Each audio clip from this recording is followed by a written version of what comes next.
Sir बहुत बहुत शुक्रिया, आपने हमें वक्त दिया है। पहले तो मैं यही जानना चाहती हूँ कि ये जो मुज़ाकरात हैं इस पे आज आपने बैरिस्टर गौहर साहब की गुफ्तगू सुनी,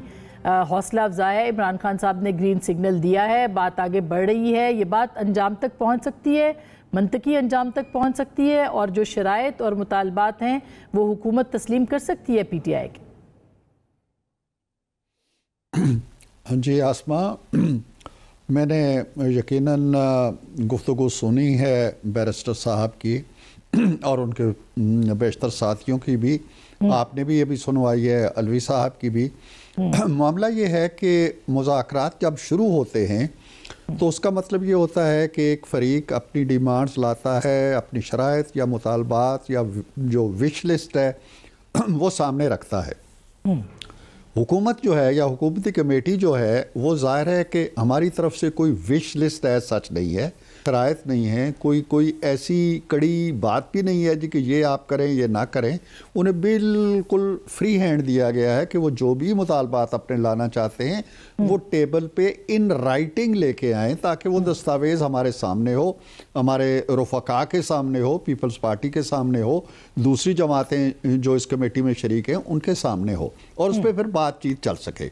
मैं ये समझता हूँ आसमा कि ये एक अच्छी पेशरफ्त है। इसमें खान साहब ने बहुत पहले कमेटी बना दी थी, उस कमेटी ने बार बार हाउस के अंदर भी कहा, बाहर भी कहा जी कि हुकूमत को मुज़ाकरात के लिए कमेटी बनानी चाहिए। फिर वो कमेटी बाज़ाब्ता स्पीकर साहब के पास भी गई तो कमेटी एक बन गई, हमारी पहली नशस्त भी हो गई और वो बहुत अच्छी हो गई।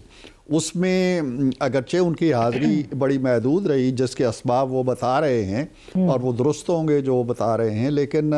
हाज़िरी मुकम्मल ना होने की वजह से वो सैर हासिल बहस जैसे होते हैं वो नहीं हो पाई। तय ये पाया कि अगली मीटिंग के अंदर वो गौर व खौज करके अपना चार्टर ऑफ डिमांड लेके आएँ, मुतालबात लेके आएँ,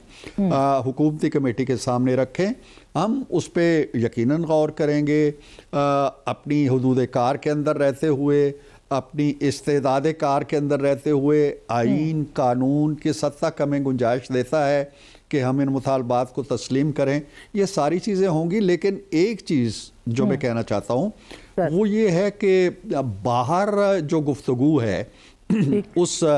कमरा दस्तूर, उसको हम कॉन्स्टिट्यूशन रूम कहते हैं पार्लियामेंट में, तो उस कॉन्स्टिट्यूशन रूम में जो हमारी गुफ्तगू हो रही है उसके बाहर अगर गुफ्तगुएं कम हो तो वो बहुत ज़्यादा अच्छा हो। अगरचे हमने ये तय किया है कि हमारी कमेटी जो है, हमारी कमेटी से मुराद हुकूमती कमेटी नहीं है, दोनों कमेटियां जो है, दोनों कमेटियां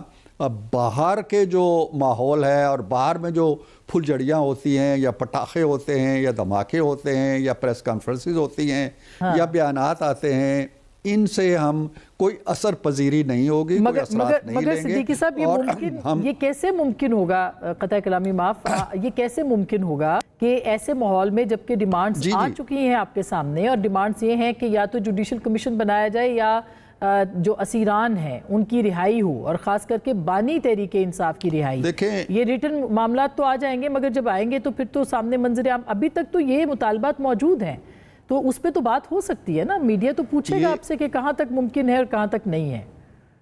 जी हाँ, ये बात मीडिया नहीं पूछ सकता, इसलिए कि अभी ये मुतालबात आपके सामने आए हैं, मीडिया के सामने आए हैं, लोगों के सामने आए हैं, इस कमेटी के सामने नहीं आए हैं। ठीक, ये जो 8 या 10 रुकनी कमेटी बैठी हुई है इसके सामने जब वाज़े तौर पर नंबर 1, 2, 3, 4, 5 करके मुतालबात आएंगे तो हम इस पोजीशन में होंगे कि उन पे बात कर सकें या हम ये कह सकें जी कि ठीक है ये मुतालबात ज़ेर गौर हैं या फ़लाँ फोरम पे हम इनको डिस्कस कर रहे हैं, तो वो बात फिर आगे चलेगी। इस वक्त जो चीज़ मैं कहना चाहता हूँ और जो कमेटी की एक स्पिरिट भी थी कि हम कम से कम अपने कमेंट्स दें जो कम से कम अरकान हैं कमेटी के, ताकि उनकी किसी बात से, उनके किसी रिमार्क्स से जो फ़ज़ा है वो ख़राब ना हो। हम तो बड़ी सख्ती के साथ इस पे अमल कर रहे हैं, दूसरी तरफ से हो रहा है या नहीं हो रहा है इसका अंदाज़ा आप लगा लीजिए, मैं उस पर भी कोई कमेंट करने के लिए तैयार नहीं।